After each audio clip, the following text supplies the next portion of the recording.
He lied to me. He lied to me. He just straight up to my eyes. He lied to me.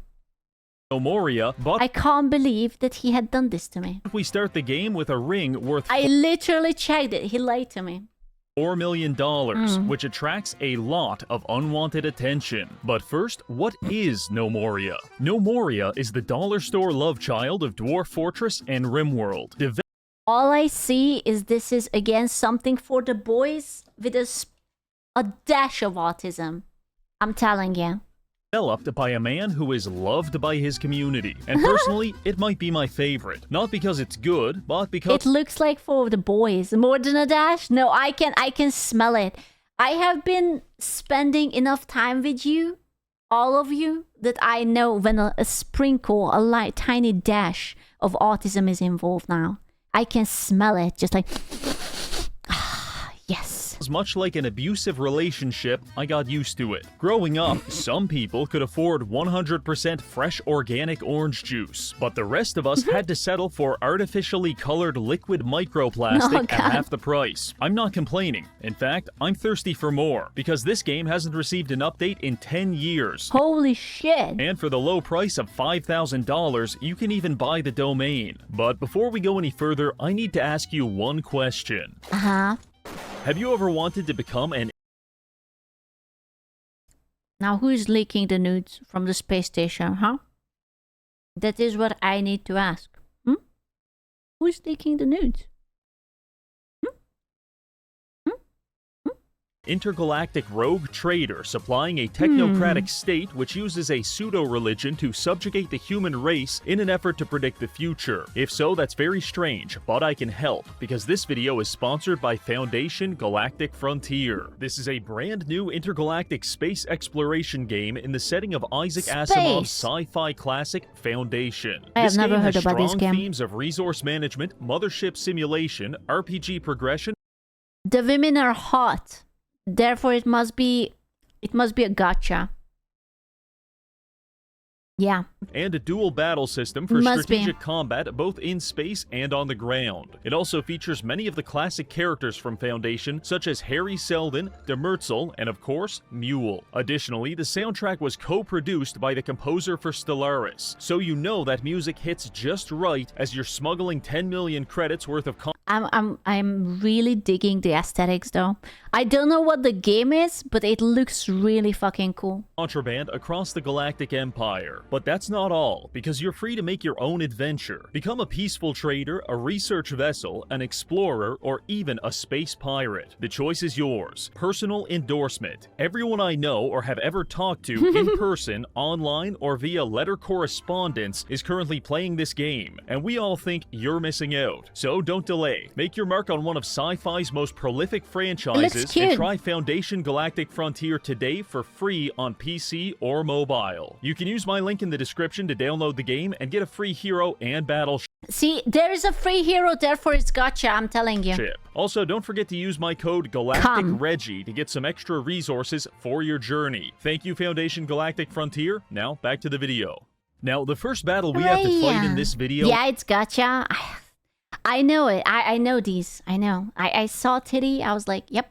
Is against the game itself. The video settings tab creates an illusion of choice. Oh, no. But trust me. This is, you know what this is? This is like recycling at airports. Have you guys ever been to the airport when they have the trash can and there's like different holes, but if you look inside, it all goes to the same bag? That's what it is. But trust me, this shit ain't going any higher than 1080p. And if you try to use the custom resolution to adjust it, you will be disappointed. Once you've capitulated to the 1080p fundamentalists, we can begin the game. At which point, the challenge of this... Okay, but am I tripping? It kind of looks cute. Video becomes clear. I am such a whore for pixel games. I don't know why, but there is always such a charm to them. It's just fucking adorable. Start with 8 gnomes, a handful of random supplies, Oh, and a ring no. worth $4 million. That alone is 40 times the net worth of an entire late-game kingdom, which is a problem because the game shit. scales enemy raids based on how valuable your kingdom is, meaning that within a few days, we're going to have somewhere between 50 and 100 fully armored goblins and ogres showing up to kill everyone here. And I've seen this in hentais before. Yeah. it's up to us to figure out how to survive. My goal is to hold out for 5 years, but we'll be lucky if we can get 5 days. So let's get to work. The cum zone! I told you. See? I understand Reggie. Reggie is my gooner mind manifested into a successful YouTube channel. Yeah. Going into a challenge like this, the optimal playstyle isn't immediately obvious, so I tried a few different survival strategies. Attempt number 1. Our ring attracts dozens of goblins, but it also attracts dozens of gnomes, so I focused on crafting as many weapons as possible and creating an improvised army to fight off the goblin raid. This was a disaster. I knew it. Wait, so is this like... The characters seem to move automatically, so do you sort of just have to manage the characters? And you're like the boss, like upgrading and making weapons and whatnot? Would be bad, but I had no idea just how bad things could get. Within seconds of the armies clashing, our kill feed lit up with every person I had ever known. Punctured Holy lungs, shit. crushed bones, mutilated eyes. Our gnomes never stood a chance. Sometimes the goblins would even pick up our severed limbs and beat us to death with them. Needless to say, we lost, and we're clearly going to need a more creative strategy if we want to survive. Attempt 2. I What tried the fuck? forcing the goblins to path through an underground dungeon, hopefully being killed by the monsters inside. Kind of worked, but it also started a zombie outbreak in my colony and everyone died. Next It happens to most of us. It's a tiny bit of zombie outbreak. attempt was a flood tiny tunnel. bit. Force the goblins It's into it, fine. then drain the entire volume of a lake on top of them. This did drown several goblins, but the ogres survived and beat us mercilessly. No good. However, it did give me an idea. At the very bottom of the map, under 100 layers of dirt and rock, is tons of molten lava. This same design executed with lava might be what we need to avoid a painful death. So let's give it a try. Start generating a new world. Give it a terrible name so no one wants to go there. Baltimore? And then get to work. Quickly surveying the map, I decide to settle in this corner for its defensive features and access to clean drinking water. The gnomes get to work clearing the forest, establishing some farms, and building a communal sleeping area. I even went ahead and gave them a few piles Bro, they have the goon chamber to go to sleep at night. Isn't that romantic? of grass to sleep on. I want to be clear, I'm not doing this because I care about the quality of their life. I'm doing it because I can extract a higher quotient of backbreaking labor out of them if they're well rested.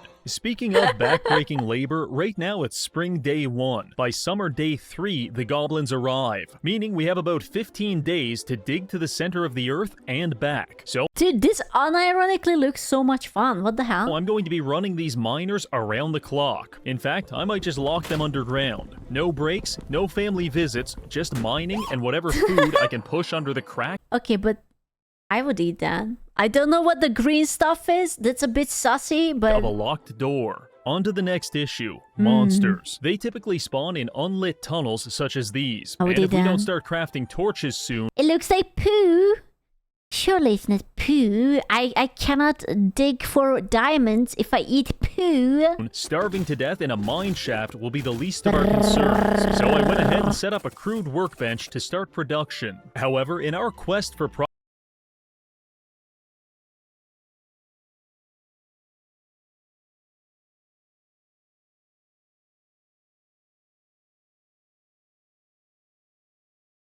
created such a I can't believe they have done Tyler one so dirty. Mommy, ooh.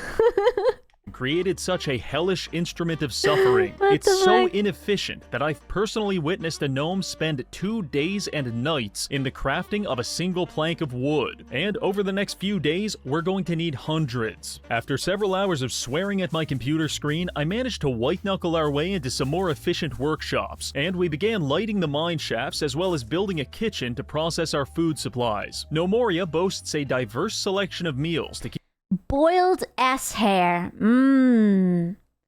Delicious. our gnomes happy and healthy. However, I fundamentally I do like some boiled ass hair for Christmas. reject the 24-step process involved in baking a cake. So instead, most of our gnomes will live and die without ever knowing anything other than the flavor of stagnant pond water and poorly crafted fruit salad. Oh.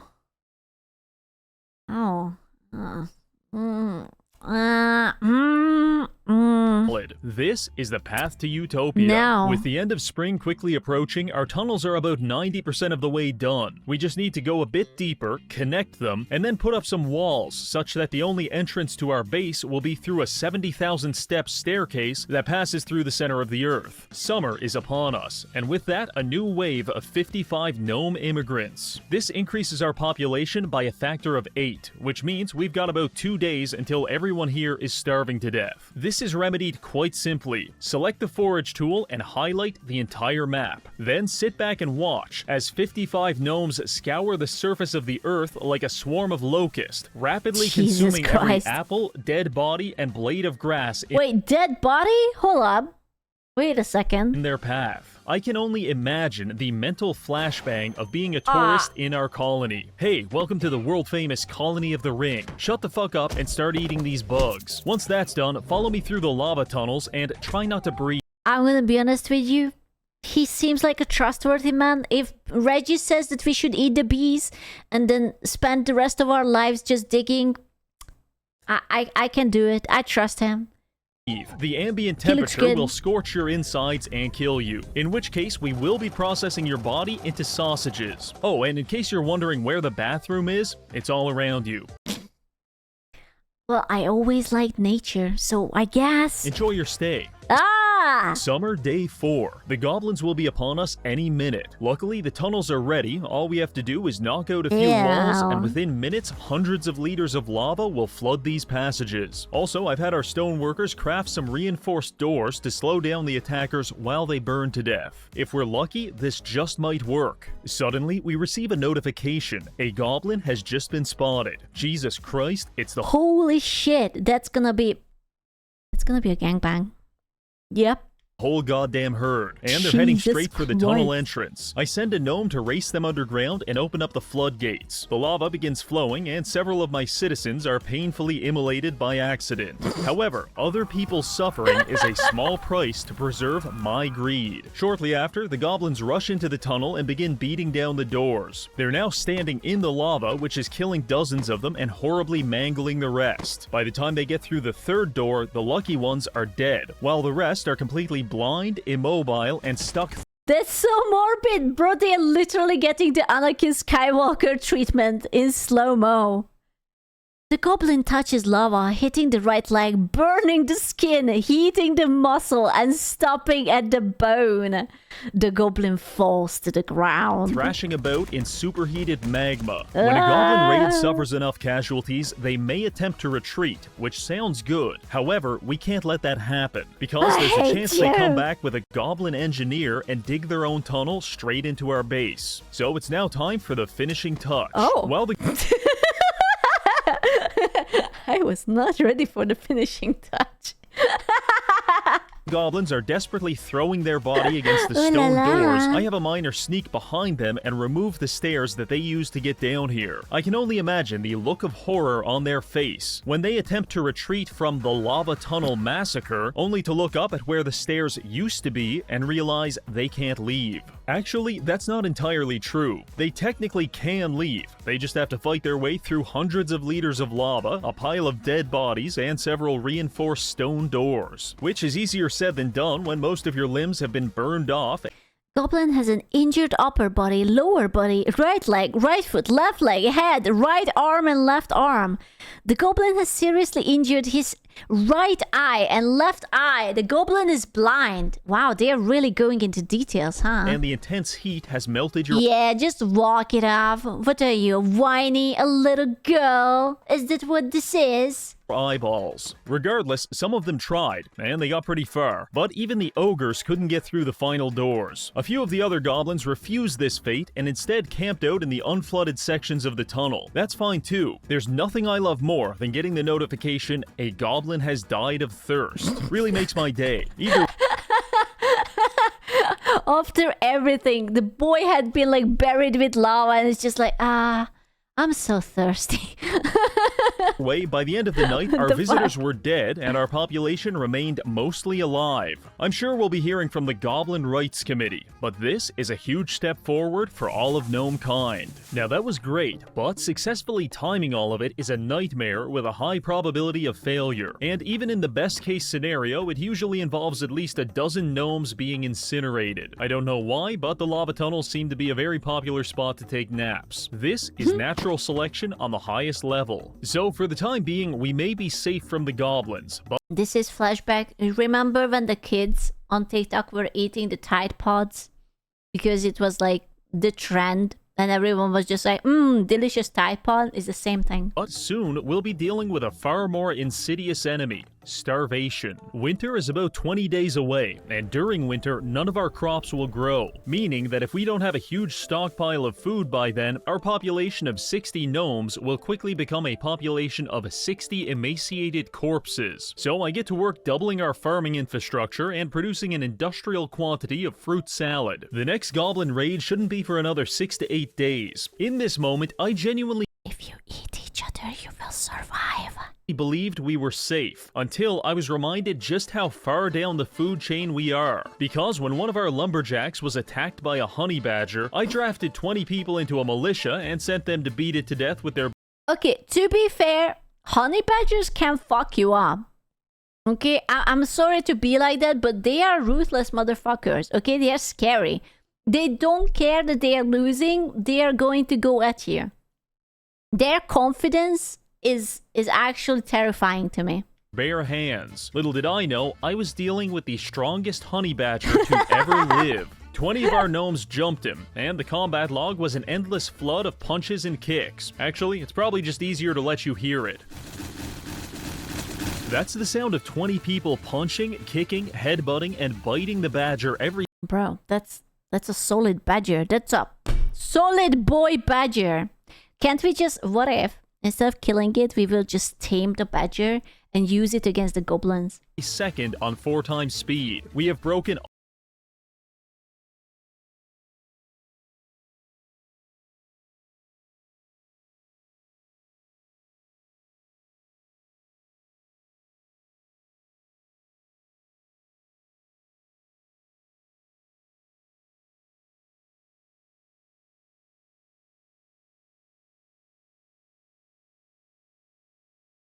We did kill the honey badger. However, A at what singular cost? badger. It is theorized that the scientific development of Western Europe was delayed hundreds of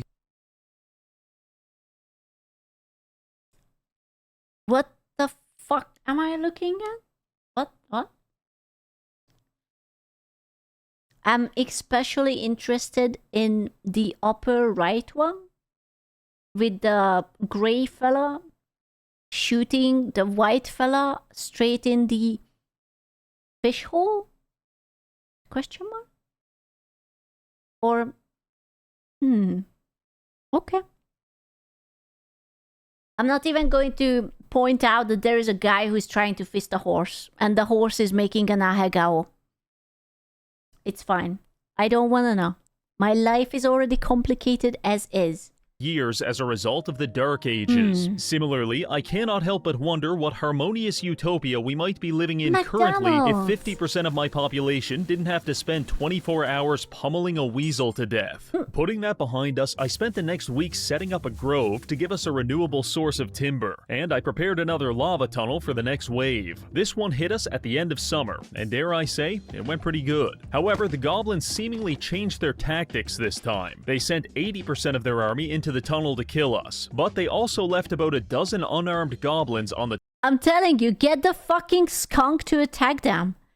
If they are not going to kill it immediately, they are going to be distracted for days. topside to keep watch. The result of this is that after we dissolve the main goblin force underground, we then have to run out onto the front lawn and engage the remaining goblins in a 35-man fistfight. Luckily, we have access to military perks, which effectively turn our unarmed gnomes. The goblins have the ability to learn. What about the gnomes? Do they have like weapons or something, or is it just always like a punch? It's just a pip, pip, pip, pip, pip, pip, pip. Into meth-addled lunatics. So the goblins were literally ripped apart and sold for drug money. We're now entering fall, and our stockpile of food is growing steadily, which is good because I've recently found out goblin meat is purple and probably not suitable for consumption. With the tunnels done and our farms maxed out, I decided to start a construction project. You see, it's only a matter of time until the lava tunnels fail us. But if we research some better technology, I think I can craft a foolproof alternative. So I began designing a research tower to house all of our scientists for 24/7 research. If you're lucky enough to be drafted into the science team, congratulations. You no longer have to sleep in the communal dormitory, bathroom, living room, shower hybrid. Now They are not even laying down. There is no animation for laying. They are just ostenting. Their eyes are not even closed.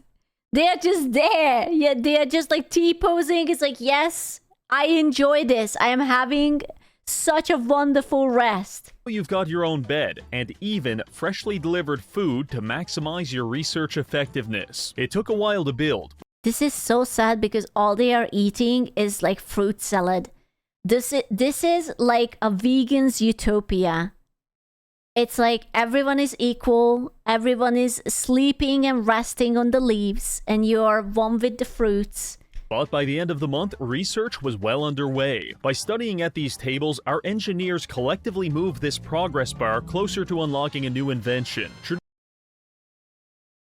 I'm not going Traditionally, to. people only have one or maybe two engineers, but I'm styling this more like a Bitcoin farm, with at least a dozen researchers all operating in tandem to find the research solution. In testing, I found that a team of 50 scientists can unlock the entire tech tree in 18 days. However, we can't afford to spare that many workers, so we're settling for a dozen. The sooner we get this research done, the better our chances of survival, and also less gnomes will have to die in industrial mining accidents. Health. Unhappy.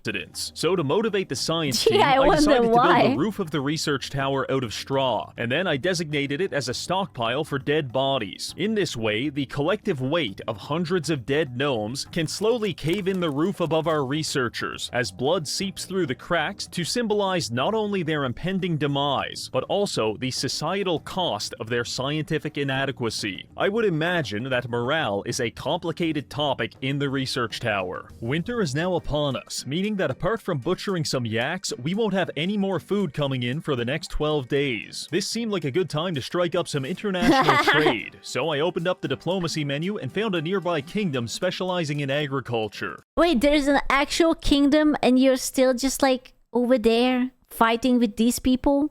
Just go into the kingdom. Just tell them to give you food and money. First, we have to host a diplomat from this nation. Then, as long as he's impressed, he'll stay. And as long as he stays, we can trade. A few days later, he shows up. A gnomish ambassador from the kingdom Super Drip. Unfortunately, we haven't finished building his bedroom yet. So far, it's a completely unlit dirt pit with a pile of grass for a bed. That is, until a yak wanders downstairs and starts eating it. So there's only one bed. Never mind. Scratch that. There's no more bed. So every night the diplomat goes That to is sleep, all. he has to spend hours wandering around the darkness trying to find a bed that might not even exist while dealing with the psychological torment that he could be gored by a wild yak at any moment.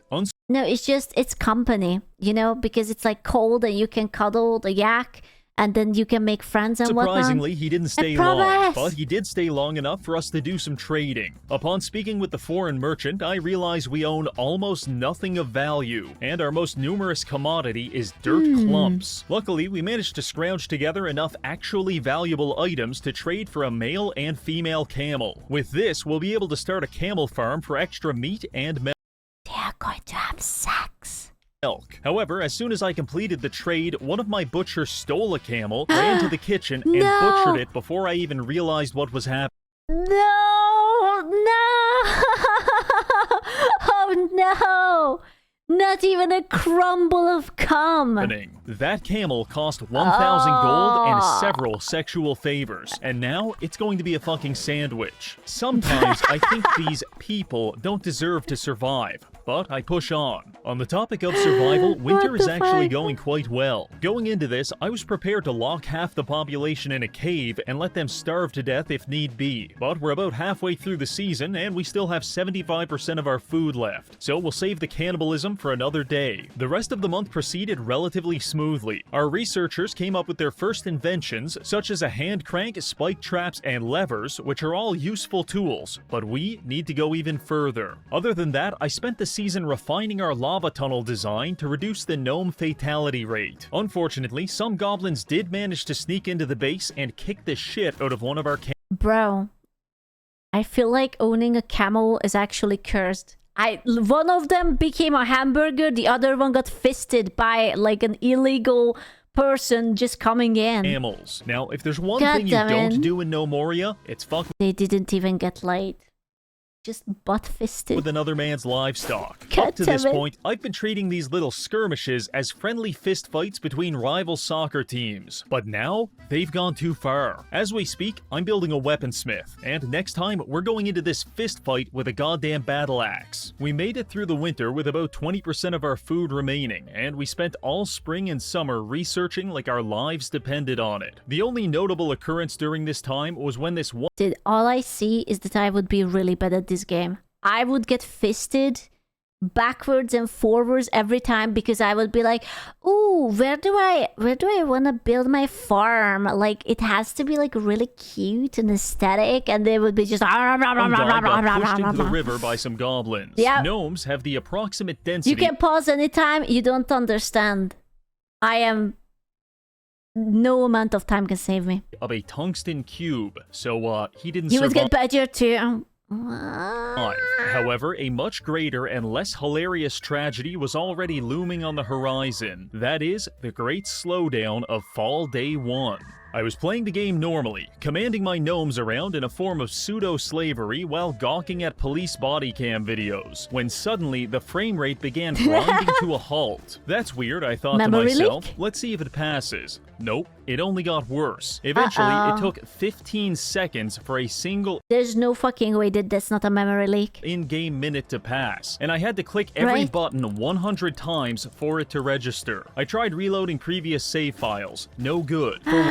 He's fucked. He has to start it all over. Let's go! Whatever reason, every time on day 1 of fall, the game starts dying. At this point, I'm getting desperate, and in my fear and confusion, I turn to religion. My working theory is that the dark power of the One Ring is trying to sabotage us from completing this challenge. So I began making sacrifices to the satanic gods of Gnomoria in an attempt to appease them and get past fall day 1. I ritually sacrificed all of our yaks and destroyed our entire stockpile of food. To my surprise, this actually worked. But it only got us to fall day 2 before it started slowing down again. The fact that killing the yaks helped implies that the game was slowing down due to the number of AI, so I decided to take a shot in the dark. I went underground and picked a random cave. Then I spawned in a bunch of lava, and what happened next left me horrified. Within 10 seconds, 2,000 beetles had been killed by the lava. There were so many casualties that even trying to open the kill feed would crash my game. Ladies and gentlemen, forgetting to turn beetles off is the quintessential Gnomoria mistake, and I am ashamed.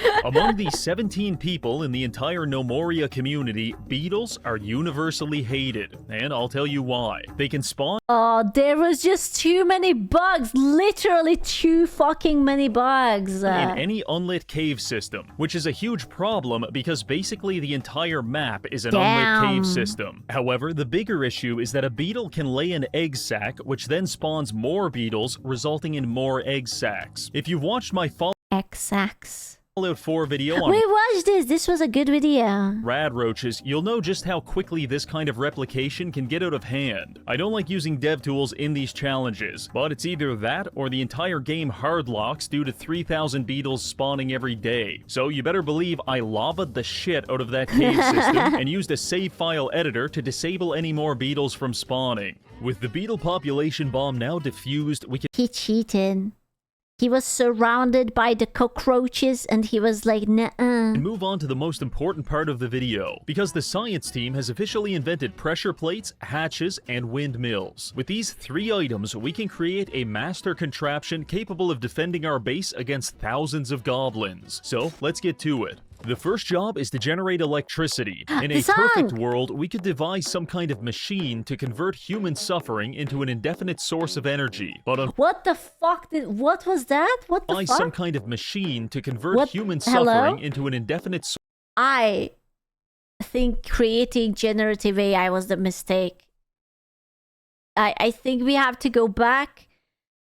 I don't know when they made it, but we have to go back. Source of energy, but unfortunately we're stuck it's using renewable energy such as windmills. Creating a wind farm was the easiest part of this process, and it involved the fewest casualties, but the same can't be said for the next part. Step 2 is digging a giant 100-foot deep pit in the ground. The purpose of this will become clear shortly, but just know that this took forever and we averaged about 2 industrial mining deaths per day. Part of the problem was golems. When moving around bulk quantities of dirt and stone, it can sometimes animate into an angry golem who proceeds to beat the ever-living shit out of you. Luckily, dirt golems are fairly low on the golem hierarchy, so my miners like to spend their lunch break gouging them to death with pickaxes. With the giant pit now reaching completion, we can— Why can't you make friends? You could have them at your base and you could just like use them as soldiers. Just seduce them. Get like a female gnome to belly dance for it and seduce them up to the top side and boom. install the final piece of the puzzle, hatches. Above the pit, we create a winding labyrinth. This is the only entrance to our base. We replace the Why are the camels doing erotic things in the maze? floor with mechanical hatches, and by supplying them with power from the wind farm, they can function as walkable terrain. However, if someone steps on this pressure plate, all of the hatches open up, dropping whoever is on them Is it a dog? Is it a bear?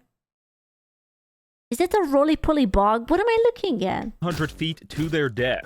This setup should be able to kill all of the goblins instantly as long as we hit the pressure plate at the right time. So the question becomes, who can be trusted with the ultimate responsibility of activating this pressure plate? Camel. And the answer is this camel. I knew it! I don't know why, but I knew it! I trust that camel. He has like that 1 pixel for the eyes, very trustworthy. Gnomes need to eat, sleep, and sometimes they accidentally drown I believe in the camel. But camels, they're just chilling 24/7. So I set up a single tile camel pasture right next to the pressure plate. When goblins come through the hallway, they'll scare the camel, he'll run onto the pressure plate, and voila, we've... That's so fucking dumb. I love it. It's literally like, hey, I'm too scared also. Now got a smattering of goblin corpses at the bottom of a mine shaft. I love that, it. ladies and gentlemen, is my plan to get us through the next 3 years. However, many ideas are great in theory, but it's not until you test them that you can actually be sure, which leads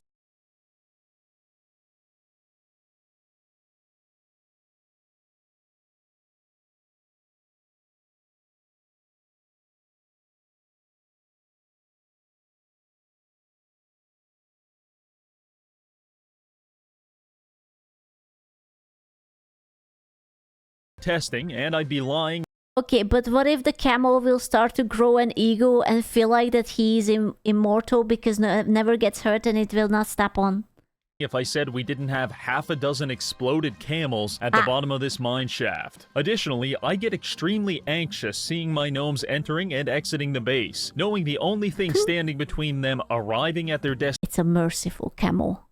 I am the camel god, and I will decide of your fate. Destination, and getting executed is the judgment of a fucking camel. However, that doesn't seem to bother the gnomes, because they regularly choose to fall asleep on the hatches for hours at a time.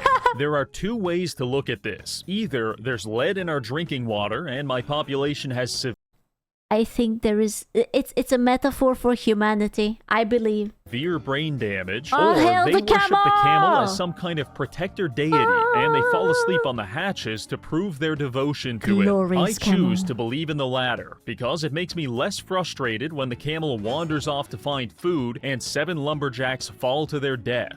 Another issue with this design is it requires more electricity than our wind farm can produce, so we had to use a coal generator. Thing works great, until we run out of coal, and well, you get the idea. This leads me to my next point, coal and monsters. We can produce some coal ourselves at these furnaces, but for the amount we need, we've got to do a lot of mining. And whenever you mine, there's a chance of zombies spawning. With the goblin threat neutralized, a zombie outbreak is now the greatest risk to our colony. So we expand the military. 2 squads, one with warhammers and one with halberds. These take forever to craft, but they're already coming in handy. At this point, it's all coming together. We just need to avoid starvation, hatch failure, and zombie apocalypse for another 3 years, and the challenge will be complete. So I put this shit on quadruple speed and start passing the days. More goblin waves hit the base, and we refine I love how they are alcoholics. It's like beer, I want beer. our technique. We've now got about a 95% success Jesus rate Christ. on the hatches, and whatever goblins survive Listen,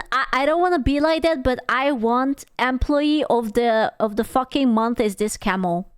Okay, he's doing such a fucking is good usually job. mobbed by gnomes until someone bites the lungs out of their chest. If pinning down a naked goblin and eating the organs straight out of his ribcage isn't utopia, then I don't know what is. Speaking of, as the president of this wonderful colony, I'd like to introduce my platform for year 3, Goblins, as a form of recycling. After a few months, we had accumulated hundreds of mushed up goblins in the pit, but by employing several butchers, we can process them into a reliable source of nutrients. I've also found that ogre leather can be turned into a variety of clothing and even furniture. Some people call Ed Gein Your enemies, they are delicious.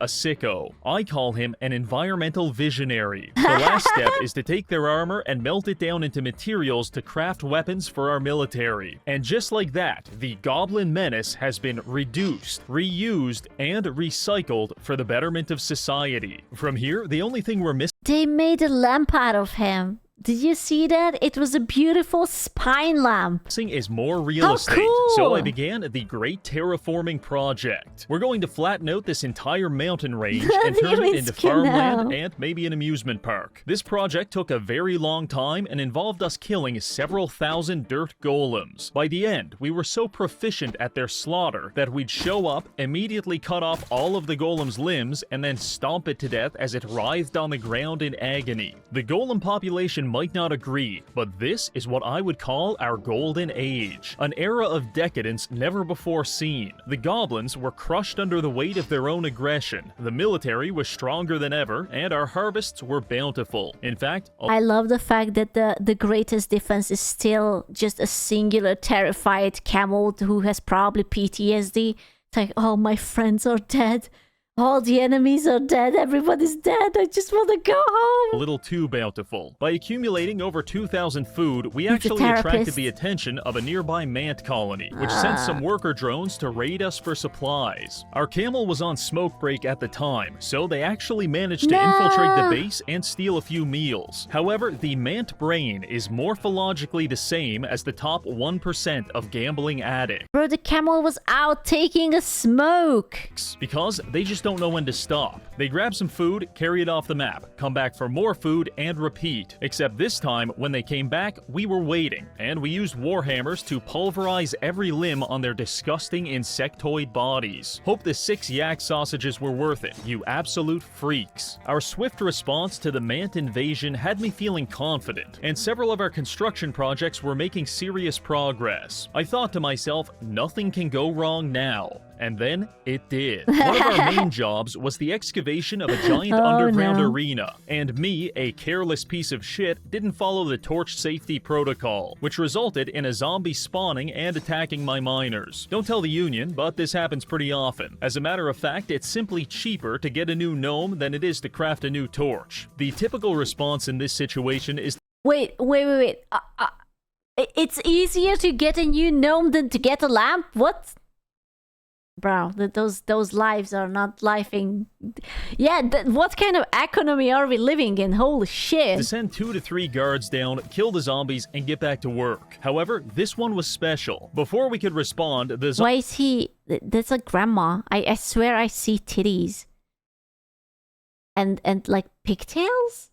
zombie chased down a miner, cornered, infected, and consumed him. Maz was the first soldier on the scene, but he forgot to put pants on before coming down, and as soon as he joined the fight, he was bitten on the leg and started bleeding out. 3 more guards showed up, presumably with pants, to engage the target, and despite slicing off his arm and leg, the zombie was still feral enough to rupture major arteries on all 3 soldiers, thereby forcing a retreat. We now have 4 guards bleeding to death and a total of 5 bandages on the other side of town. Additionally, now that they're infected, if they die at any point, they'll come back not only as zombies, but as zombies wearing late-game armor. Terrific. As the military retreats from the arena, several miners are still trapped and slowly being... Bro, that's fucked. You gotta let them go into a room and just like gently close the door behind them and just sort of forget about them. Killed and reanimated as undead. By the time our second kill team comes through, there are already 3 new zombies. And while a lead warhammer to the brain is a foolproof solution to most problems... It's a phone!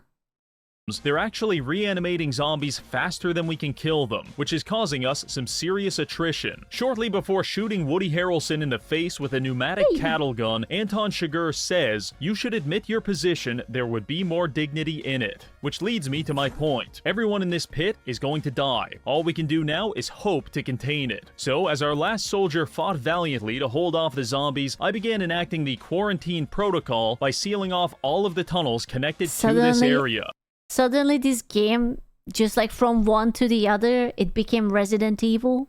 And then you feel like that you need Leon We to deal managed with to the accomplish this, infestation. but only by sacrificing the entirety of our military, mining, and construction forces. And even then, it almost wasn't enough. God because damn one it, zombie Umbrella. did breach containment and make it to the surface. It took all 30 of our remaining colonists to beat him to death before encasing the dead bodies in dirt tombs to contain their reanimation. Okay, let's assess our situation. Almost everyone is dead, and there's roughly a dozen highly armored zombies waiting to kill the rest of us. About the only thing we have going for us is that the undead are now trapped underground fighting an indefinitely respawning population of golems. But the golems suck, and our bones will have long since turned to ash before they manage to kill even a single zombie. On top of all of that, we're currently experiencing a famine, and Poverty, gentlemen. Poverty. See, there is inflation even in the Gnome Kingdom. starvation is a likely outcome. It would be fair to call this a survival situation. And what do you What if you eat the zombies?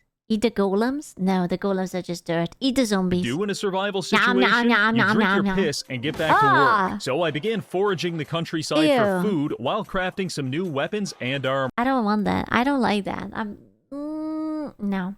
This allowed us to survive until I the don't next want season, that. at which point we received a new batch of gnomes. Right off the bat, 50% of them drafted into the Zombie Eradication Corps. Training begins immediately. The weak do not survive. They've got new weapons, new armor, and most importantly, armored pants. I gave them a month to train, and now it's time to go. Their first test was the outdoor zombie I managed to trap in this dirt capsule. After cracking it open, the kill team ran inside, and within 3 Oh, seconds, shit. they had disemboweled the zombie, broke his leg, and sliced off his head. This is promising. Our crusade continues continues into the evening, launching an operation to retake the wind farm and then creating a forward operating base in the tunnels beneath it. I order 24/7 patrols here. You know that he is going to commit war crimes because you hear like the cyberpunk-esque music playing? And supply it It's with just some like, bandages. oh, yeah. If we fail now, containment will be impossible. From here, we begin clearing the tunnels one by one and What? containment will be impossible. From here, we begin clearing the tunnels one by one, encountering several reanimated soldiers along the way. But by consistently caving in their skulls, we're making good progress. Pressing forward, we What is that music? The one he played, that like little spooky tune? Where is that from? managed to lead the zombies out of the mining area and into the hallways, where we jump them 10 up. Oh, that's why! I was like, wait a second, I know that song! It is Plants vs. Zombies. Oh my god. On one. After a few minutes of fighting, it looks like we've got them all. So I set up I played it like last year from beginning to end, but I have the urge again to replay it. It was so much fun. It's my delicious brain rot. guard posts next to any recently deceased bodies and immediately bludgeon them to death as they reanimate. Just like that, the zombie uprising appears to have been quelled. Let this be a lesson, viewer. You can spend 5 minutes setting up torches, or you can spend 3 in-game months trying to avoid cannibalism. Okay, first of all, it is a Samsung smart flip phone, and that's my phone in real life, you stupid little shit. Don't you call it a foldable screen, trash?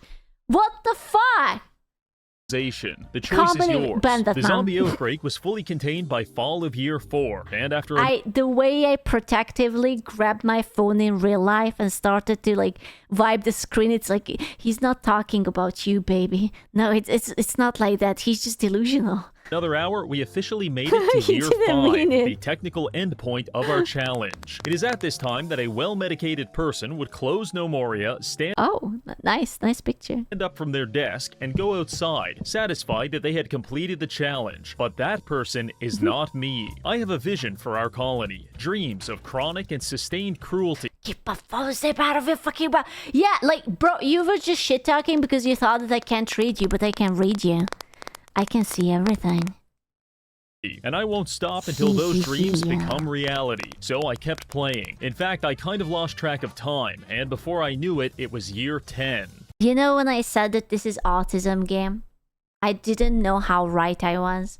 After 5 years, a lot has changed, so allow me to take you on a Absolute brief tour. autism. Previously, all of our shit was arranged randomly as some kind of perverted homage to entropy. That's Osmongold's room! Let's go! But now, we've got signs of intelligent design. First of all, neatly separated fields for farming, a brand new 2-story That's true. kitchen, a luxury hotel for housing diplomats, a market square for international trade, a public park to facilitate gay... Bro, wait, what? What? I was like, whoa, ostrich, and he's like, gay sex. For housing diplomats, a market square for international trade, a public park to facilitate... It's like literally, I was just like, birds, how cool! Park to facilitate gay sex, several new ranches for emus, alpacas, Oh, sorry, it's an emu. goats, and yaks, a cemetery with 600 dead gnomes stuffed into like 30 graves, and finally, a budget motel for all of our farmers. Just don't mind the dead migrant worker on the 2nd floor, or the one on the roof. Been meaning to peel him off for a while now, but I think he's long since fused into the grass. You may be thinking, damn, Reggie, you really spent 5 years building all of this? To which I reply, no. This took about 6 months. The other 4.5 years was spent designing the Goblin torture chamber. Please, follow me underground where no one can hear you scream. I was wondering when we will get into the war crimes territory, but I see that we finally reached that part. Here we are. There you go.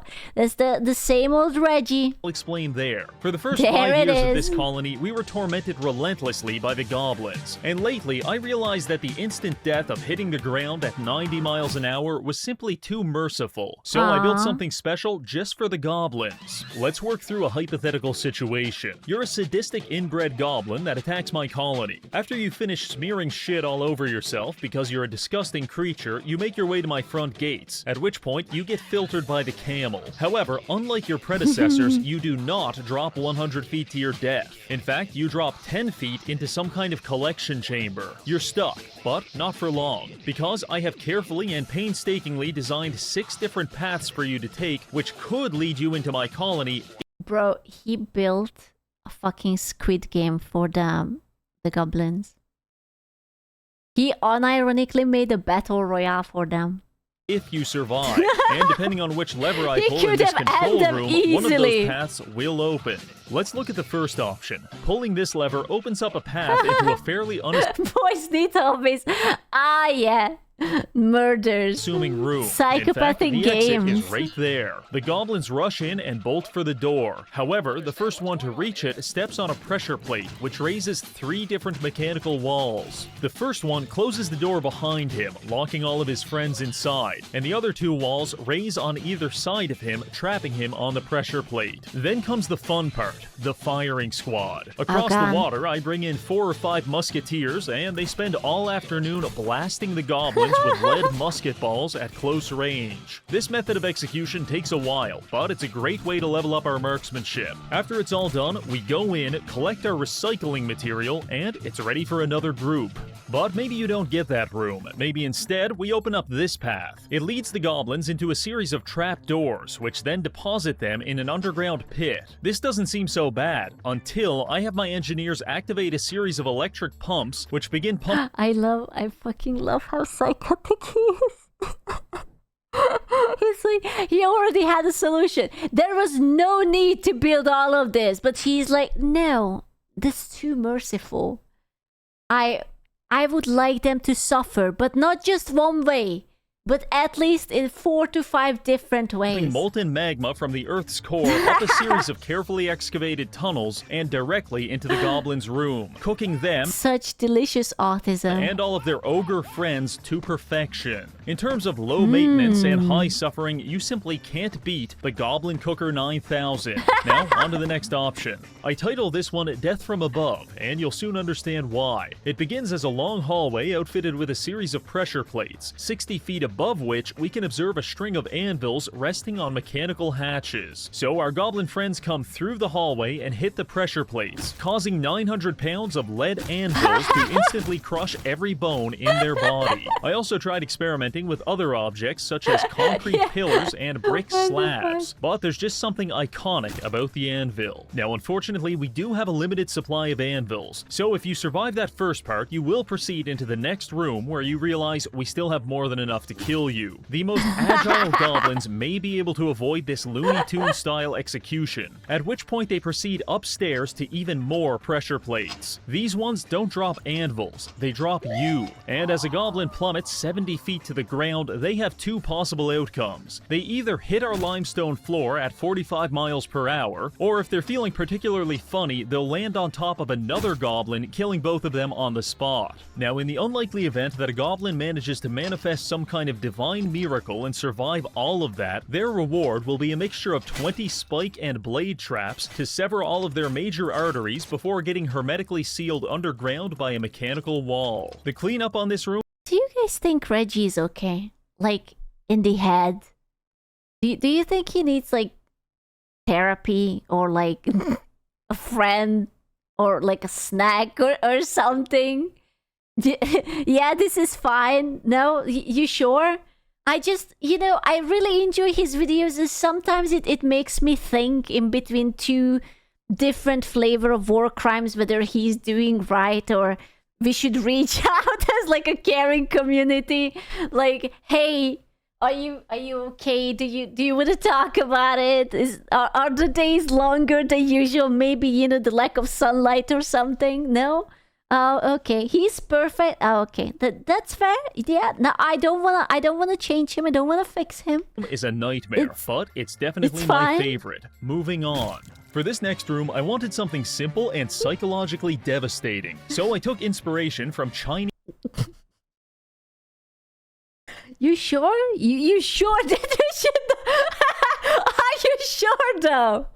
Are you like absolutely positive that he's all right?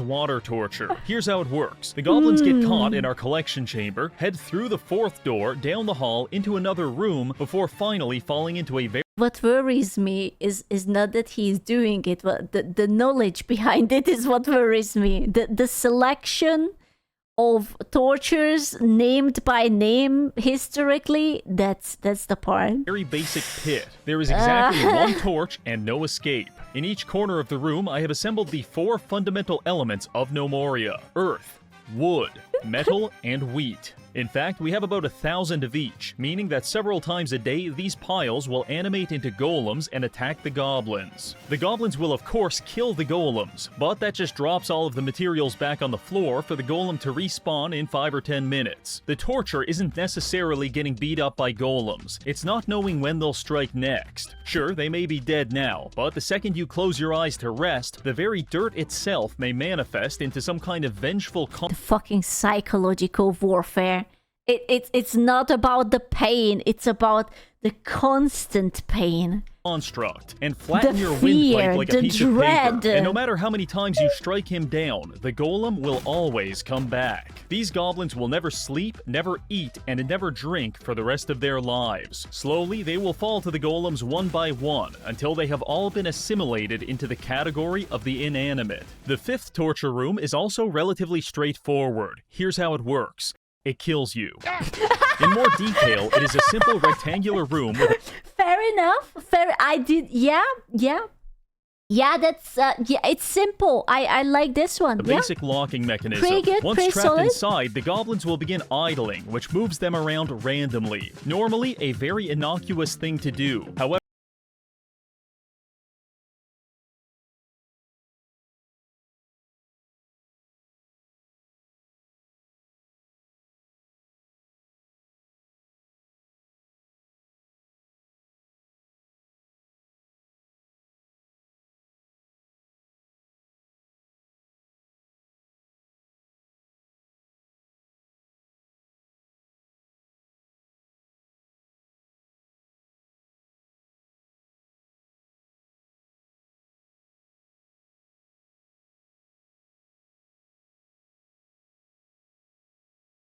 sat down on a pressure plate, or being the final surviving goblin who has to slowly starve to death as his friend's remains... Can you imagine if he would have been born to be a woman and he would be broken up with someone? He would be that psychopathic girl who is just like a yandere. Can you imagine that? drip from the ceiling. Anyway, onto the last room. Our final and most elaborate room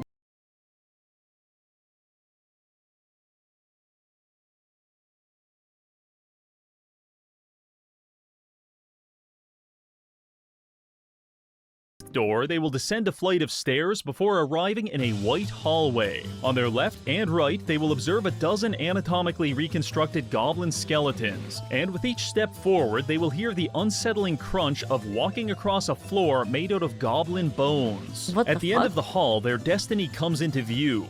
I'm just saying, with this amount of creativity, he would make a hell of an ex-girlfriend. Full-scale gladiatorial arena outfitted with the hundreds of skulls of their predecessors, watching them ominously as they descend into the fighting pit. Once inside, the goblins are locked in the arena, at which point their presence will lure dozens of undead from the underground spawning cave. And so begins the show. Typically, the goblins are up against skeletons and zombies, but if you're willing to crash your game, you can also make them fight an infinite supply of beetles instead. And while this room may not be the most creative, it does have a certain theatrical vibe that appeals to my delusions of grandeur. All in all, pretty fun. This does raise the question though, now that the arena is done, what are we going to do with all of these dead goblins? And the answer is quite simple. Return to sender. In the diplomacy screen, we can actually send things to the Goblin Kingdom. If they like what we send, they'll leave us alone. If they don't like it, they'll attack us with as many as 10,000 goblins. Now, in certain circumstances, returning the dead bodies of fallen soldiers could be seen as a gesture of goodwill. However, when you return those bodies in the form of 250 Vienna sausages, you are typically not afforded such a charitable interpretation. I don't like pissing the goblins off by turning their loved ones into sausages You gotta appreciate the craftsmanship though, the spices. or baking them into pies. What the fuck? I love it, because there's nothing better than watching them send an army of 300 angry goblins, only for them to rush into the crusher room and massacre themselves within 20 seconds. As you bear witness to this carefully conducted symphony of suffering, you may feel compelled to ask, Reggie, what was the hardest part about killing all of those people? And I'll tell you, the hardest part was stopping the game from crashing. You see, dear viewer, when you play Gnomoria, every single day after year 5 is a game of Russian roulette, and the developer RoboBob is the one holding the shotgun, because he made the brave and stunning decision to code Gnomoria such that it can only run on a single core of your CPU at a time. This I should clean my PC. means that despite 12 Congolese Oh, children no. dying in a cobalt mine for you to have the most powerful processor on the market, Gnomoria will laugh in your Oh, face no. as it uses only one of your 32 cores and then crashes your computer. RoboBob actually future-proofed his game backwards. Absolute cinema. Understandably, playing a game at 4 FPS is not conducive to the continuity of my lifespan, so I set out to solve the problem. As it turns out, the most CPU-intensive part of the game is when gnomes are idle. Even 10 idle gnomes will tank your performance. This necessitates you finding creative and at times dystopian ways to waste as much of your gnome's time as possible. And let me tell you, I got pretty good at it. For example, I came up with the concept of a grass census. I had my gnomes spend all year collecting every blade of grass on the entire map, counting them in a giant stockpile, and then immediately putting them back where we found them, thereby keeping us appraised on the exact population of grass for no reason. My next idea was to build a power I'm afraid, gentlemen, he's a psychopath. he's totally and utterly intelligent. And I am so proud of him, but I also think he's mentally ill. And I worry for the safety of his friends and family. Yeah. station where my gnomes could spend 18 hours a day turning a hand crank to generate a nominal amount of It's electricity beautiful. that we don't even need. In fact, the power station isn't even connected to the power grid, but that stays between you and me. Eventually, I came across the ultimate time-destroying activity, picking things up and putting them back down in the same spot, also known as the gym. Here we can lift weights, pump iron, and sculpt ourselves into the most ideal physical specimen. And since our colony is basically running on autopilot at this point, 90% of our population spends 100% of their time in this gym. And I'm pleased to report the game is now running not too bad. Strictly speaking, I didn't have to put this in the video, but I find it incredibly amusing that the solution to 15 years of terrible optimization was simply going to the gym and getting sick pissingly shredded. So where does that leave us now? Well, we've protected the ring for 5 years, constructed a Saw-style series of torture chambers, got absolutely ripped, and I've even created a Bro, such a healthy community. Like, they have good jobs, they have safety, they have like bad example. They have a good justice system, I suppose. I guess it's a harsh, but it's not forgiving society, but it's a very wholesome and positive example. Yeah, boredom was cured. There's no iPad kids, there's no iPad gnomes around fully here. robotic police force to patrol the streets It's and true, beat they up have the homeless camel people. gun. In conclusion,